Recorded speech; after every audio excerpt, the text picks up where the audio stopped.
ഇദ്ദേഹമാണ് നമുക്ക് വേണ്ടി ഈ സിനിമ ഓൾ ഇന്ത്യ എല്ലാ തിയേറ്ററുകളിലും എത്തിക്കുന്നത്. ജോർജ് ക്യാപിറ്റൽ എന്ന് പറഞ്ഞു കഴിഞ്ഞാൽ നമുക്ക് പലർക്കും അറിയാം. വളരെ വർഷങ്ങളായിട്ട് ഇദ്ദേഹം ഈ ഫീൽഡിലുള്ളതാണ്.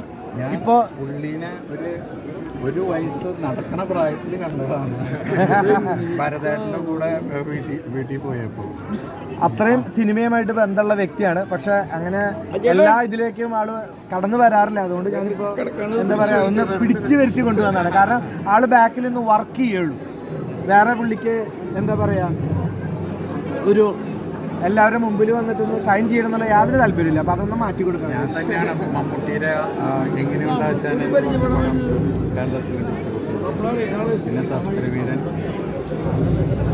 പല പടങ്ങളും ഇദ്ദേഹം ഇവിടെ കേരളത്തിലെ എല്ലാ തിയേറ്ററിലും ഭംഗിയായി എത്തിച്ചിട്ടുണ്ട്. ആ ഒരു വിശ്വാസത്തിന്റെ പുറത്താണ് ഇദ്ദേഹത്തിന് ഈ പടം ഏൽപ്പിച്ചിട്ടുള്ളത്. അപ്പോൾ അത് ഭംഗിയായി ഇദ്ദേഹം നിർവഹിക്കുന്നത് നമുക്ക് വിശ്വസിക്കാം. അദ്ദേഹം അതുപോലെ പ്രവർത്തിക്കുകയും ചെയ്യും. പിന്നെ ഈ രാഗത്തില് ഈ ഫംഗ്ഷൻ നടക്കാൻ പ്രധാന കാരണക്കാരൻ ഇദ്ദേഹമാണ്. അപ്പോൾ ഇദ്ദേഹത്തിന് നമുക്ക് എല്ലാവർക്കും കൂടെ ഒരു ക്ലാപ്പ് കൊടുക്കാം പ്ലീസ്.